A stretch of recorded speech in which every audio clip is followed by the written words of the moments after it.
Hi, it's Bruce Kulick, and you're on BackstageAxxess.com, where the real show begins, especially when you're at NAMM with the BK model from Roll Relics.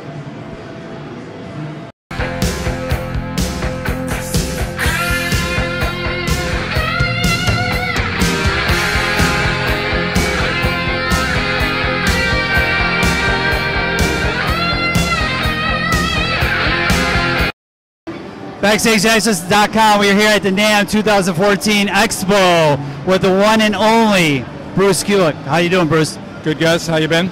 All good.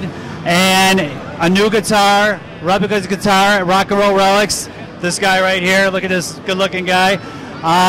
Tell us about the guitar, how it came about, why did you decide to do this guitar with this company?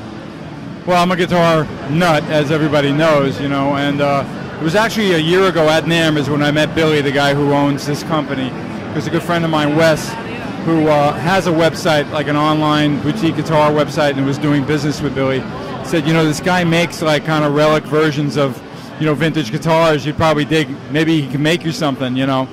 So that's when I thought about it during my, you know, Kiss years. There was a particular really funky looking Gibson Les Paul Jr. that was just a mess. I mean, it was really a beat up. It was Relic before people liked the Relic instruments, okay? And I realized, oh, this would be great. Maybe he can make me a, you know, a copy of that, you know? And actually this prototype, that's what it is. It's a very close copy to that old guitar, you know? And once we knew it was coming out good, because he showed me it in some stages, you know, I realized, you know, this would be great. Why don't we do a limited run of this, you know? So that's what today's all about, really. Obviously there's going to be some changes to it, so it's not actually a Gibson, but the idea of a guitar that's a mahogany slab of wood and a great Duncan pickup in it, with medium jumbo frets and a great rosewood fingerboard that's nice, got a great weight. The sound, you know, is just powerful and crunchy. Everyone's really digging it. So the limited edition run is going to be how many? It's only going to be 25, and it's only sold exclusively through rebel-guitars.com, which is Wes's website, you know. And, you know, we're really excited because the reaction so far on social media, me just talking about it and doing the photo shoot for it. I literally held this guitar last Tuesday, even though I saw it without strings on it about 4 months ago, and I was all excited. That's when I said, yeah, we got to do this, you know. But the fact that it's now complete, and then there I am doing you know, the photos, getting the press ready, and now we're introducing it here at NAMM. I think it's going to go quick, but it'll be something really special for those people that are fortunate enough to jump on it and buy it. Now, the original guitar, what albums or what songs did you play with Kiss with the original? I found that guitar after I broke my collarbone back in '89, and I remember in '90 and '91 always seeking out lighter guitars, you know. And sure enough, I found you know, there'd be some models that were made of woods that were lighter, and this beat-up guitar actually was kind of a really good weight, under 8 pounds, which was the limit, because I healed fine, but having anything like a 10-pound Les Paul would put me right at the chiropractor the next day, you know. So sure enough, that guitar was like just beat to hell. It wasn't even set up to play. The guy who owned the store was embarrassed to sell it to me because he was a really cool vintage dealer. He sold guitars that are worth $250,000. And all he wanted was like $400. Once I took it home, he made me take it home and try it because I had to put a different bridge on it. It wouldn't play the way he had it.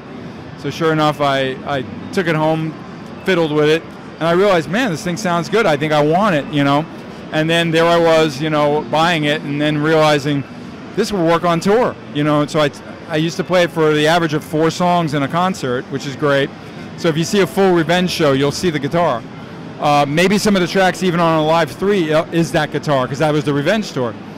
Now, post-Revenge, now it's 90, 93, 94, and we're, you know, writing songs for Carnival of Souls. I did all the demos with Gene with the guitar. He loved it. You know, Eric's favorite guitar of mine, which was funny. And then, of course, it wound up on Carnival of Souls, because that was the first recording we were able to do. So it got quite a bit of use. And I tell you, here's the funniest part of it. When the reunion tour started, and they went into Psycho Circus, I remember they were cutting Within. Now, I did the demo with Gene on Within, and I played this guitar, okay? And then, I don't know, I'm pretty sure it was Tommy Thayer probably helping them out then, even though he wasn't in the band. Gene, they actually approached me about renting that guitar. So I have like a receipt of some stuff I did for them, and with a rental of vintage Les Paul Jr., you know what I mean? So they actually rented the guitar from me, you know, for Cyclo Circus. So you know there's got to be something interesting about the instrument. And this thing comes as damn close as I can imagine, so I'm very, very excited about it. Now, you know, no two guitars will ever sound exactly alike, you know, we know that, but the elements that are put into building it are there, you know.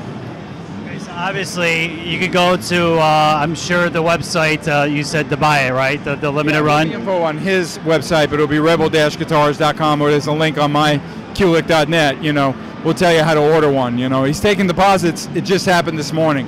And I know a few sold like as soon as he put it up because they were looking on it, you know. All right, we're going to switch subjects to a recent event. Well, congratulations on your marriage. Thank you. Yeah, that was great. You know, Lisa's wonderful, and I got a lot of little surprises that are coming from my relationship with her, and some music stuff too that I've done with Lisa that's totally different. That's going to, everybody will see, hopefully on Valentine's Day. That's when we're going to present the song that we did our first dance at. That's what I was going to say, a follow-up to Audio Dog 3? You mean BK3? I like that, Audio Dog Transformer 3, no. You know, I've been working on some songs. I'm not sure yet how to approach this year with a new solo record, but I'm always thinking about it, you know, and I have written some things, so we'll see. And you're on tour, obviously, at Grand Funk all the time, playing this Sunday where I live, Seneca, Allegheny. Yeah, I leave tomorrow to go to Miami. We got a weekend of work. Otherwise, I'd be here all weekend at NAMM, but I'm excited about, you know, those guys, you know, we play great together. You've seen the show, you know, yeah.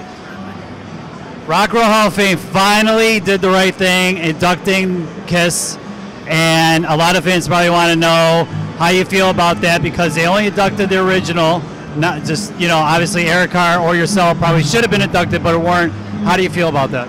Well, look, I'm excited for the whole idea of Kiss being in the Hall of Fame. And whenever they shine, I shine too, you know. I know I've already been invited by Gene and Paul. I'll be there. What happens past there, I don't know, you know what I mean? But, you know, what's really great is that both Gene and Paul, you know, have reminded me repeatedly since it happened, you know, just want you to know, you guys, you know, your era and what you contributed to the band is very important to us. So, regardless if the Hall of Fame doesn't want to honor all of the Kiss members, which is really the way I think it should go down, regardless of that, and however it actually plays out, I still win all the way. You know, it's such a great band to be associated with, and the fans are amazing. And about time the Hall of Fame did it, you know, about time. Now, you're probably going to sit at Gene and Paul's table. Is there any talk about, like you said, you don't know what's going to happen? Who's going to play? Who's going to show up? Like, is Vinnie Vincent going to go? Are Ace and Peter going to play? Are they going to play makeup? Any of that talk? I know this talk, and I know nobody knows what's happening. Nobody knows. I think what's more interesting is just to keep an eye on Paul's tweets and Gene's tweets.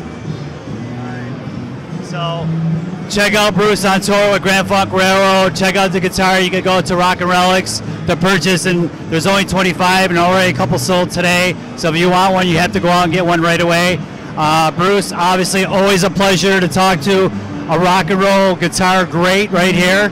And check out Grand Funk Railroad and check out BruceKulick.net for more information. BackstageAxxess.com. Thank you for taking the time.